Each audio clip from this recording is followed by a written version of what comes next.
I don't know if anyone has noticed, but a lot of my content lately has been dealing with the shadow self, the unconscious aspects of our psyche that project out into the world and wreak havoc for us, and create all kinds of problems.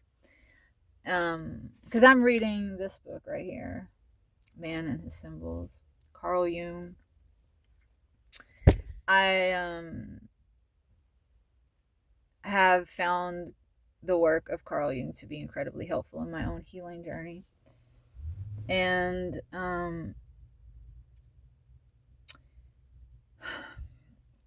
I want to talk about projective splitting, which is a psychological phenomenon that occurs as a result of an unattended to shadow.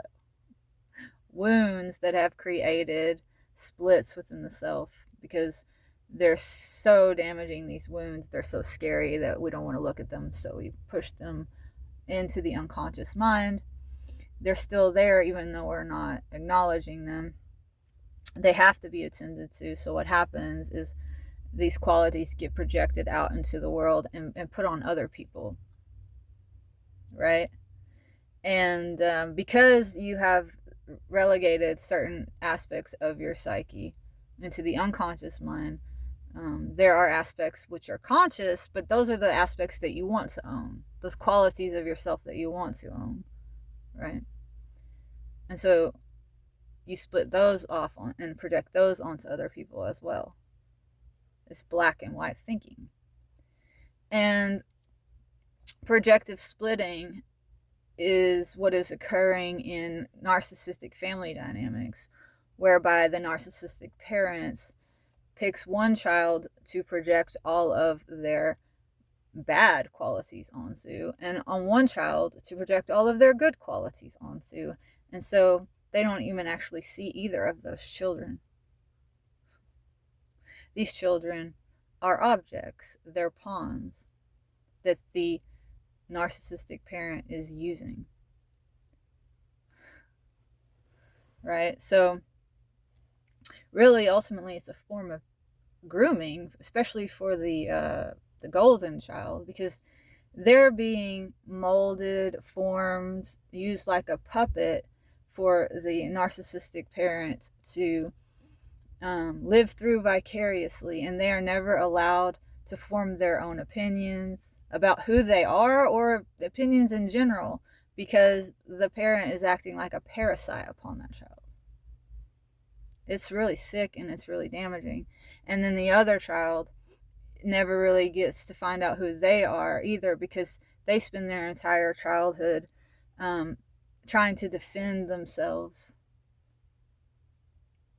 and tend to the wounds that are constantly being inflicted upon them. Wounds to their budding ego. Like they're trying to develop an identity, a sense of self, and all they're being told is that they're a piece of shit, basically. And so they never get to find out who they are either. And they get told who they are, which, if these wounds occur early enough, whether it's the scapegoat child or the golden child, because the golden child is being wounded in the same way too, it's an identity wound. If that occurs early enough, then that is a narcissistic wound that can ultimately come to manifest as a full-blown personality disorder like the parent has, and then it's perpetuated generationally. And this sort of treatment of others, this objectification, this using as objects, manipulation, coercion, these are things that are all actually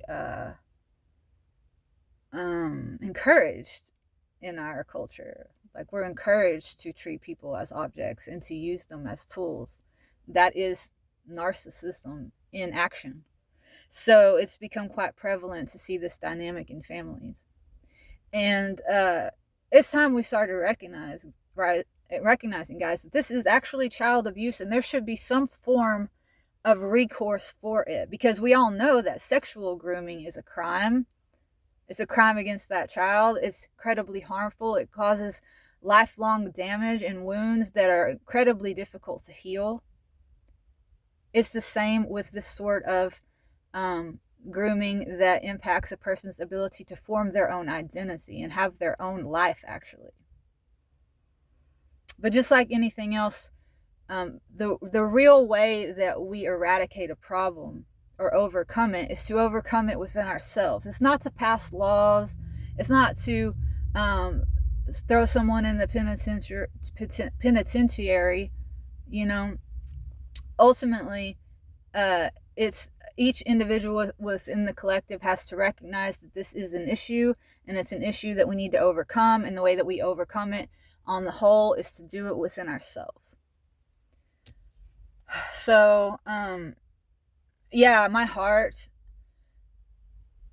it saddens me deeply to see that in action. When I see it in the world, when I see children who are being robbed of the opportunity to get to know themselves, and they're being groomed and used as objects, as either trash cans for someone to vomit onto, just vitriol and hate, or when a child's being put on a pedestal that they can't help but eventually falling off of, or they spend their entire life walking on eggshells and worrying and trying to please, and it's still a form of abuse.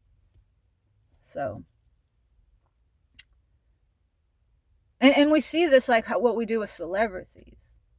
That's a form of like how we collectively as a culture do projective splitting, right? And we make these stars into the golden child, right?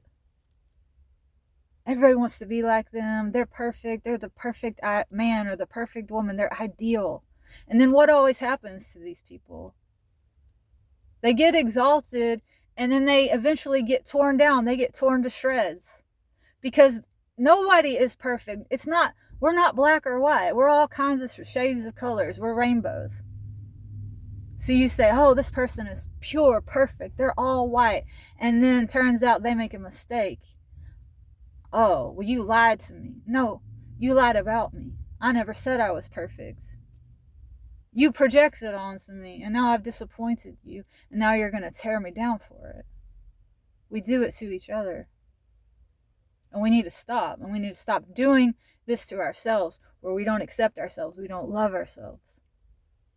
This is where everything starts. All healing starts with accepting all aspects of the self. And before you can accept an aspect of yourself, you have to know it even exists, which means you got to go inside and find those shadows that are dancing around, that you've been wrestling with, thinking you're wrestling with somebody outside of yourself.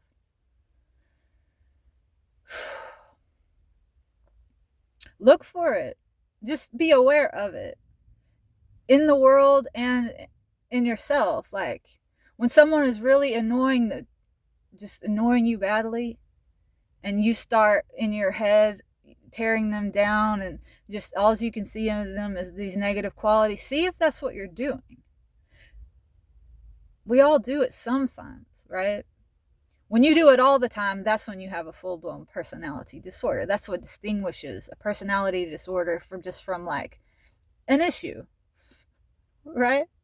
Because like we all have narcissistic qualities, but when all of your qualities, all of them are narcissistic, then you have a personality disorder. That's the difference. None of us are perfect. All of us have flaws. So instead of looking for the splinter in our brother's eye, we should start looking for the beam in our own and remove that so we can see clearly, and so that we can act with love and responsibility rather than reactivity and blame.